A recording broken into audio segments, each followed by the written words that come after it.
Hello friends, welcome to cooking with Gayatri.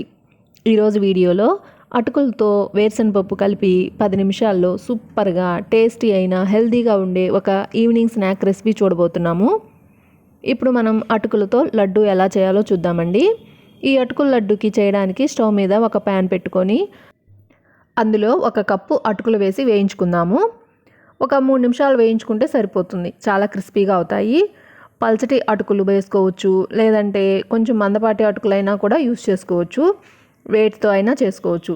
మీరు వేటితో చేసినా కూడా చాలా సూపర్ టేస్టీగా ఉంటాయి. నేను ఈరోజు కొంచెం మందపాటి అటుకులు తీసుకున్నాను. ఒక 3 నిమిషాలు వేయించేసరికి చూడండి చాలా క్రిస్పీగా వేగాయి. ఇప్పుడు వీటితో పాటు ఒక 1/2 కప్పు శనగపప్పు వేసుకుందాము. ఏ కప్పుతో అయితే అటుకులు మెషర్ చేసామో అదే కప్పులో మిగతావి కూడా తీసుకుందాము. 1 కప్పు అటుకులకి 1/2 కప్పు శనగపప్పు వేసుకుందాము. శనగపప్పు వేసి 1 నిమిషం వేగిన తర్వాత అందులో ఒక 1/2 కప్పు వేయించి వేరుశనగపప్పు పొట్టు తీసి పెట్టుకున్నాను. అవి 1/2 కప్పు వేసుకుందాము. వేయించిన వేరుశనగపప్పు నుండి 1 స్పూను వేరుగా తీసుకొని పక్కన పెట్టుకోవాలి. ఇప్పుడు ఇవి 1 నిమిషం మాత్రం వేడి చేసుకోండి.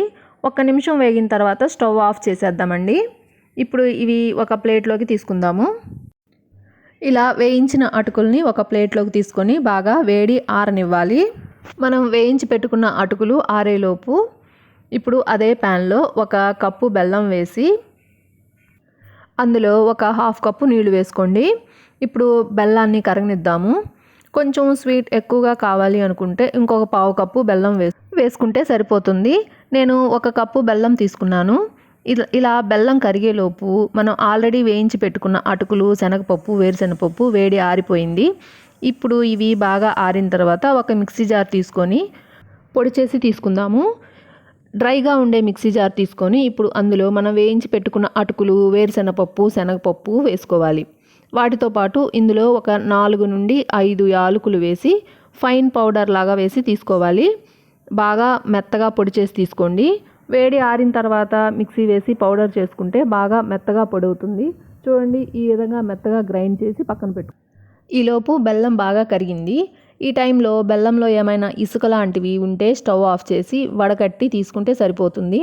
నాకు ఇక్కడ బెల్లంలో ఎలాంటి ఇసుక ఏమీ లేదు కాబట్టి నేను ఇలాగే వేస్తున్నాను. జస్ట్ బెల్లం కరిగితే సరిపోతుంది. ఇలా కరిగిన తర్వాత మనం గ్రైండ్ చేసి పెట్టుకున్న అటుకుల పొడిని ఇందులో వేసుకుందాము.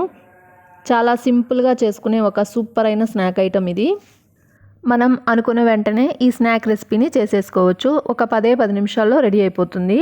ఇదంతా ఒకసారి బాగా కలుపుకోవాలి. ఉండలు లేకుండా బాగా మిక్స్ చేసుకోవాలి. అలా మిక్స్ చేసుకున్న తర్వాత మనం ఆల్రెడీ 1 స్పూను వేయించిన వేరుశనగపప్పు తీసుకున్నాం కదా, అవి వేసుకుందాము. వేసుకున్న తర్వాత బాగా మిక్స్ చేసుకున్న తర్వాత మీడియం ఫ్లేమ్లో పెట్టి ఒక 3 నుంచి 4 నిమిషాలు కలుపుకోవాలి. అప్పుడు లడ్డు చేసుకునే కన్సిస్టెన్సీలో వస్తుంది. చూడండి, ఇలా థిక్గా అయింది. ఇప్పుడు స్టవ్ ఆఫ్ చేసేద్దాము. ఈ స్నాక్ రెసిపీకి మనం 1 స్పూన్ కూడా నెయ్యి యూస్ చేయాల్సిన పని లేదు. టేస్ట్ మాత్రం చాలా సూపర్ టేస్టీగా ఉంటుంది. మనం ఫ్రై చేసుకున్న ఈ అటుకుల మిశ్రమాన్ని ఒక బౌల్లో కానీ లేదంటే ఒక ప్లేట్లో కానీ తీసుకుంటే తొందరగా ఆరిపోతుంది. మనం లడ్డు చేయడానికి గోరువెచ్చగా అయ్యేంత వరకు ఆరిన తర్వాత చేతికి కొంచెం నెయ్యి తీసుకొని చిన్న చిన్న లడ్డూల్లాగా చేసుకుందాము. మీకు నచ్చిన సైజులో చేసుకోండి. ఈ అటుకులు, వేరుశనగపప్పు లడ్డు 1 వారం మాత్రమే ఎయిర్ టైట్ కంటైనర్లో స్టోర్ చేసుకోవచ్చు. లడ్డు చేయడానికి చాలా ఈజీగా ఉంటుంది చూడండి. అలాగే తినడానికి కూడా చాలా బాగుంటుంది. మనం తీసుకున్న క్వాంటిటీకి ఒక 8 లడ్డూల దాకా వచ్చాయి. పిల్లలు చాలా ఇష్టంగా తింటారు. అలాగే స్నాక్ బాక్స్లో కూడా పెట్టేయచ్చు. ఈ అటుకుల లడ్డు మీకు నచ్చింది అనుకుంటున్నాను ఫ్రెండ్స్. నచ్చితే ఈ వీడియోని లైక్ చేసి మీ ఫ్రెండ్స్, ఫ్యామిలీకి ఈ వీడియోని షేర్ చేసి మన కుకింగ్ విత్ గాయత్రి ఛానల్ని సబ్స్క్రైబ్ చేసి పక్కనే ఉన్న బెల్ ఐకాన్ని క్లిక్ చేసి అందులో ఆల్ అనే ఆప్షన్ని సెలెక్ట్ చేయండి. Thank you.